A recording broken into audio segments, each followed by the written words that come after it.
Welcome back everybody to CrossFit ELM's at home workout, aka hashtag CoronaWatt. I hope you're using that hashtag on social media because, well, it's just funny.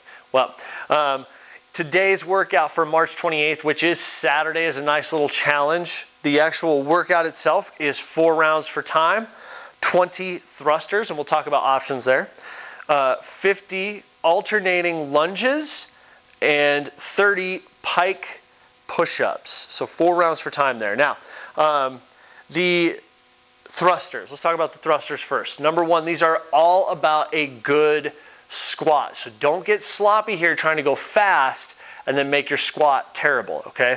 I want big posture in your spine. I want balance through the middle of your foot, sitting mostly on the back of your foot. Hips drop back and then down, okay? Good squat, standing up. Pop the hip into your press. Now, what are your options with the press?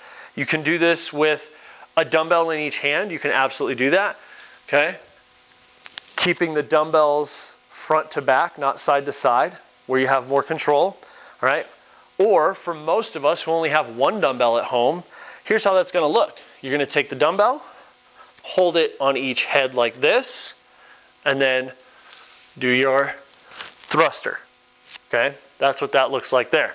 What if all I have is a kettlebell? Now, if you have 2 kettlebells, you can absolutely hold them like this and do kettlebell thrusters, right? If I have 2, okay, I can do that. But if you're like most of us, you only have 1, what we found is works the best is grabbing kind of in this middle ground between the handle and the bell, good squat to a press, okay? The alternating lunges. You can do these front step or back step. You could even do these walking. Okay. The key is big posture. So don't be leaning over your leg. Big posture, vertical shin, and knees. If they're caving in, let me turn so you guys can see this. If they're caving inside your foot, you're going to miss out on a lot here. So make sure your knee is middle of foot or wider. Squeeze your butt and stand, okay? As you do these, whether you're doing a back step or front step, that back knee needs to touch the ground every single time, okay? And then pike push-ups. So I'm gonna try and simulate a handstand push-up here. Now, if you can do handstand push-ups, I actually don't want you to do them today. I want you to do the pike push-ups. We're just gonna do the harder version of a pike push-up. So what does that look like here? I'm gonna set my feet wide to start, and I'm gonna set my hands out in front of me just enough so that I can rock back, put my head in the window, and be upside down.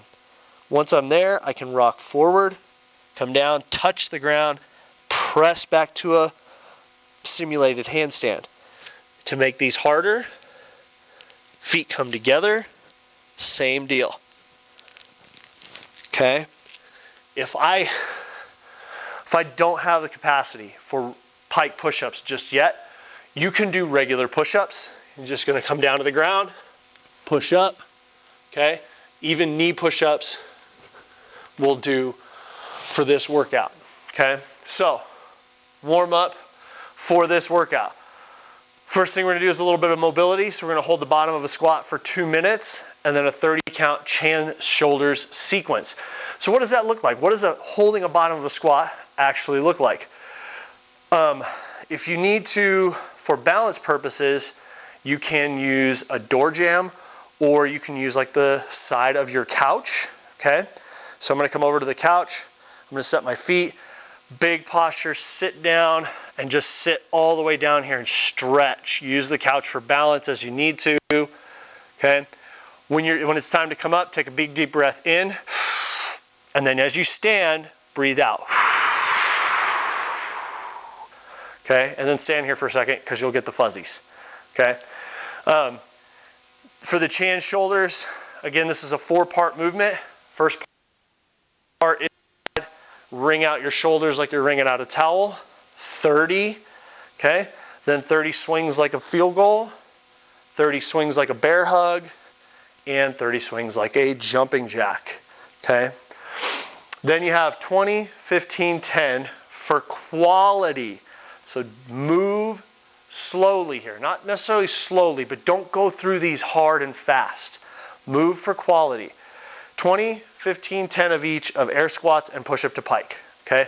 So air squats, I'm looking for big, tall spines, keeping this lumbar curve, this little bit of a curve down here at the bottom of your back should stay. It should never flatten out, okay?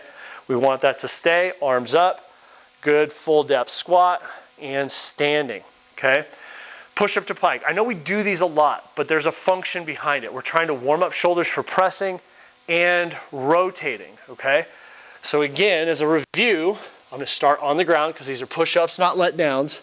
I'm gonna push up and then press backwards into my pike position. I can still do these from my knees, push up, and even do that, okay? 20 of each, 15 of each, 10 of each. Cool down, what does that look like? 1 minute at the bottom of the squat, just like we did in the warm-up, okay? 1 minute in puppy dog pose. I think I just said mimic. 1 minute in puppy dog pose, okay? So this is gonna look a lot like child's pose. The difference is instead of having my toes together, I'm actually gonna have them even with my knees. I'm gonna keep my hips over my knees and reach out, just to stretch out the shoulders. And then a minute in couch stretch on each side. Why is this called couch stretch? Because you're gonna use your couch or a wall. This just works really simply. So I'm gonna come down, I'm gonna take a knee, I'm gonna put one knee all the way up against the couch with my shin against the couch, and your foot may hang over top, it might be a little flatter, it just depends on your couch. From there, I'm gonna take this other foot and put it up, and then try to get into this big posture, keep this belly tight, and we're just gonna hang out here, okay? So, that is your workout for Saturday, March 28th. Good luck with this one, folks. And don't forget to join us tomorrow for Family Stretch at noon. See you tomorrow.